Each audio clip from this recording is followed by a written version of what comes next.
अस्सलामुअलैकुम स्टूडेंट्स, मेरा नाम है अब्दुर्रहमान अब्बास। उम्मीद है आप सब खैर वाफियत से होंगे। आज का हमारा लेक्चर कहते हैं बहुत ही इंटरेस्टिंग है, क्योंकि आज हम इंसानी जिस्म के एक ऐसे मसले के बारे में बात करेंगे जो सुनने में तो छोटा लगता है, यानी पत्थरी जिसे हम कहते हैं, लेकिन जिससे ये तकलीफ़ होती है तो वही जानते हैं कि कितना बड़ा तूफ़ान लाती है। ठीक हो गया। हमारा जो टॉपिक है आज का वो है renal stone, ureteric stone, vesicle stone. आसान अल्फाज में जहाँ पेशाब के रास्ते में जो बनने वाले कहते हैं आन-बीन बुलाए मेहमान, ठीक है, पत्थरियों का जिक्र कर रहा हूँ मैं। तो जो गुर्दे से लेकर मसाने तक कहीं भी जो कहते हैं रुकावट डाल सकते हैं, जो पत्थरियाँ होती हैं जिनको हम स्टोन कहते हैं। ठीक है, हम पढ़ते हैं कि कौन से स्टोन्स को क्या कहते हैं। ठीक हो गया, बुक से हम डिटेल में पढ़ते हैं। लेक्चर स्टार्ट करने से पहले मेरी आप सबसे स्टूडेंट से रिक्वेस्ट है कि जामिया सईदा खातून जन्नत के ऑफिशियल यूट्यूब चैनल को सब्सक्राइब कर दें, इस वीडियो को लाइक कर दें और अपने फ्रेंड्स के साथ, क्लास फेलोज़ के साथ शेयर कर दें। इसके अलावा अगर आप डिस्पेंसर टेक्नोलॉजी या किसी भी पैरामेडिकल कोर्स के नोट्स बाय करना चाहते हैं या ऑनलाइन ट्यूशन क्लासेस लेना चाहते हैं तो स्क्रीन पर आपको नंबर शो हो रहा होगा, उस पर आप कॉन्टैक्ट कर सकते हैं। ठीक हो गया। तो सबसे पहले एक बुनियादी बात समझ लेते हैं कि मेडिकल की दुनिया में पत्थरी को क्लैकुलाई कहा जाता है। ठीक हो गया। ये बिल्कुल ऐसे ही है जैसे आप पानी में बहुत ज़्यादा नमक मिला दें और जब पानी सूख जाए तो नीचे नमक के क्रिस्टल जम जाते हैं। हमारे जिस्म में भी जब पेशाब गाढ़ा हो जाता है तो उसमें मौजूद होते हैं नमकियात, वो जम कर पत्थरी कहते हैं, वो बना देते हैं। अब ये जो पत्थर है ये 3 जगहों पर हो सकते हैं। गुर्दे में, ठीक है, जहाँ पेशाब बनता है, नाली में, वो पाइप जो पेशाब को नीचे लाता है, ठीक है, जिसको हम यूरेटर्स कहते हैं। ठीक हो गया। या फिर मसाने में, जिसको हम वेसिकल कहते हैं या ब्लैडर कहते हैं, वो थैली जहाँ पेशाब जमा होता है। अब हमारी बुक में क्या लिखा हुआ है? बुक में लिखा हुआ है कि renal stones, ureteric stones and vesical stones refer to the presence of stones calculi in different parts of the urinary system. इस लाइन का मतलब बहुत सादा है। रेनल कहते हैं गुर्दे, यूरेट्रिक नाली, ठीक है, और वेसिकल यानी कि मसाने। स्टोन से मुराद ये है कि हमारे पेशाब के निज़ाम के मुख्तलिफ हिस्सों में पत्थरियाँ या कैलकुलाई मौजूद हैं। ठीक हो गया। रेनल से निकला है रेनल सिस्टम, ठीक है, जो रेनल लफ्ज़ है ये रेनल सिस्टम से निकला है और ये गुर्दों के हवाले से है। और जो कहते हैं वेसिकल से निकला है वेजिका, ठीक हो गया, और ये ब्लैडर यानी कि मसाने से रिलेटेड है। अब कहते हैं कि किताब में लिखा है कि these stones also known as kidney stones और यूरिनरी स्टोन्स और solid deposits that form in the kidneys, ureters और ब्लैडर।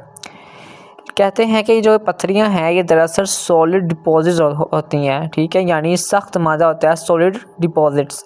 ये नरम नहीं होती बल्कि छोटे कंकरों की तरह सख्त होती हैं और ये गुर्दों में बन सकती हैं। यूरेटर्स वो नालियाँ जो गुर्दों से मिसाने तक आती हैं, इनमें भी फंस सकती हैं या मिसाने में भी ये बन सकती हैं, जैसे कि मैंने आपको अभी भी बताया पहले। ठीक है। अब सबसे पहले जो सबसे इसकी आम किस्म है वो हम पढ़ते हैं, यानी कि रेनल स्टोन्स, ज़्यादातर ये गुर्दों में होता है। तो हम पढ़ते हैं, लिखा हुआ है कि renal stones develop in the kidneys when certain substances in the urine such as calcium oxalate and phosphate become highly concentrated and crystallise. ये लाइन बहुत अहम है। हमारे पेशाब में कुदरती तौर पर कुछ केमिकल्स होते हैं जिसे कैल्शियम ऑक्सलेट और फास्फेट कहते हैं। ठीक है, फॉर एग्जांपल आपको मैंने बताया। अब तसव्वुर करें कि आप एक गिलास पानी में चीनी घोल रहे हैं। अगर पानी कम हो और चीनी बहुत ज़्यादा तो चीनी घुलेगी नहीं, ठीक है, बल्कि नीचे बैठकर जम जाएगी।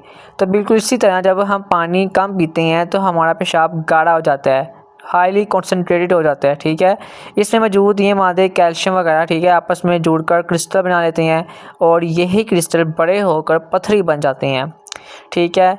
अब कहते हैं कि इसकी सिम्टम्स क्या है, जो मरीज़ है वो क्या महसूस करता है। लिखा हुआ है severe pain in the back और साइड, यानी कि फ्लैग पेन होगी मरीज़ को कमर के साइड पर, पसलियों के बिल्कुल नीचे बहुत शदीद दर्द होता है। ठीक है, इसे मेडिकल में फ्लैग पेन कहते हैं। ये दर्द इतना तेज़ होता है कि मरीज़ से सीधा खड़ा भी नहीं हुआ जाता। आगे लिखा हुआ है pain radiating to the lower abdomen and groin. ये दर्द एक जगह नहीं रुकता बल्कि ये सफ़र करता रहता है। कमर से शुरू होकर ये पेट के निचले हिस्से और ग्राउंड यानी कि रानों के जोड़ की तरफ जाता है। ये ठीक हो गया। और ये इस बात की निशानी है कि पथरी हरकत कर रही है। आगे लिखा हुआ है कि हीमाटोरिया यानी कि ब्लड इन यूरिन। हीमा का मतलब है खून और यूरिया का मतलब है पेशाब। चूँकि पथरी की सतह खुदरी और नुकीली होती है, ठीक है, तो जब ये गुर्दे के अंदर हिलती है तो अंदरूनी नाजुक जो जिल्द होती है वो ज़ख्मी कर देती है, जिससे पेशाब में खून भी आने लगता है। ठीक हो गया। आगे लिखा हुआ है फ्रीक्वेंट यूरिनेशन, क्लाउडी और full smelling urine, nausea and vomiting. यहाँ कहते हैं कि जो फ्रीक्वेंट यूरिनेशन है, जो मरीज़ है उसको बार बार हाजत होगी, जैसे मसाना बड़ा हुआ हो, ठीक है, बार बार उसको वाशरूम जाने की हाजत होगी, ठीक है। क्लाउडी यूरिन होगा, पेशाब साफ़ नहीं रहेगा, धुंधला होगा, स्मेली होगा, ठीक है, क्योंकि उसमें बदबू होगी, उसमें इन्फेक्शन की निशानियाँ ये। आगे है नोज़िया वॉमिटिंग। दर्द की जो शिद्दत है वो बहुत ज़्यादा होगी, जिससे मरीज़ का जो दिल है वो ख़राब होगा, वो उल्टियाँ भी उसको आ सकती हैं, उसको मतली भी आ सकती है। अब हम इसका डायग्नोसिस और ट्रीटमेंट पढ़ते हैं। लिखा हुआ है क्या imaging studies such as CT scan और ultrasound can identify the presence, size and location of renal stones. जो डॉक्टर हैं वो अंदाज़े पर इलाज नहीं करते, ठीक है, वो कहते हैं सबसे पहले वो क्या करेंगे, वो अल्ट्रासाउंड करेंगे या सीटी स्कैन करेंगे।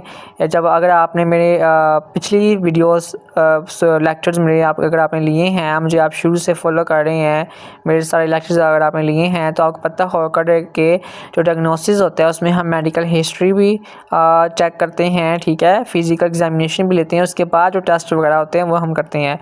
तो ये भी जो है ये बुनियादी चीज़ें होती हैं, ये आपने याद रखना है। आगे लिखा है कहते हैं कि इसमें हम अल्ट्रासाउंड करवाते हैं या सीटी स्कैन करवाते हैं, ठीक हो गया, ताकि हम ये देख सकें कि जो दुश्मन है, यानी जो पथरी को मैं दुश्मन कह रहा हूँ, ठीक है, जो पथरी है वो कहाँ छुपी है और उसका साइज़ कितना है, ठीक है, कोई छोटा सा कंकड़ है या कोई बड़ी चट्टान बन गई है, ठीक है, तो हम ये सीटी स्कैन से या अल्ट्रासाउंड से ये हम चेक करते हैं। आगे लिखा हुआ है small stones may pass spontaneously with increased fluid intake.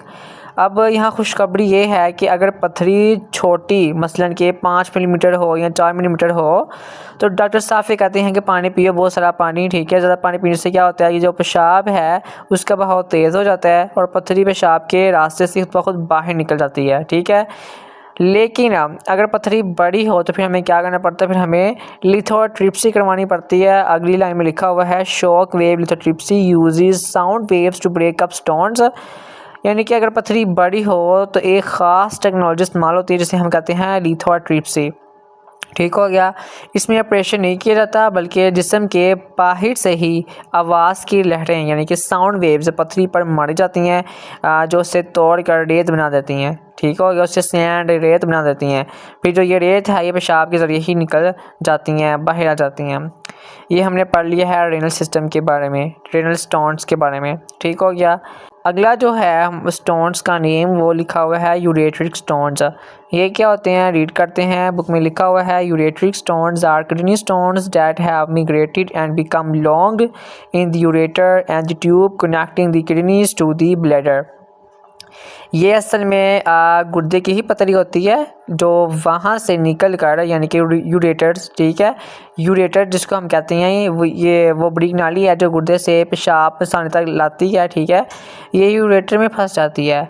क्योंकि ये नाली बहुत बारीक होती है इसलिए यहाँ फंसने वाली जो पथरी होती है वो सबसे ज़्यादा दर्द करती है क्योंकि ये पेशाब का रास्ता रोक देती है, ठीक है। लिखा हुआ है कि पेन में radiate down to the groin area. जैसे जैसे, ठीक है, जैसे जैसे पथरी नाली में नीचे सरकती है दर्द भी नीचे ग्रोन टांगों के दरमियान वाली जगह की तरफ जाता है, मज़ीद दर्द होता है और ये हैवी पेन होता है। आगे लिखा हुआ है medical explosive therapy medications to facilitate stone passage.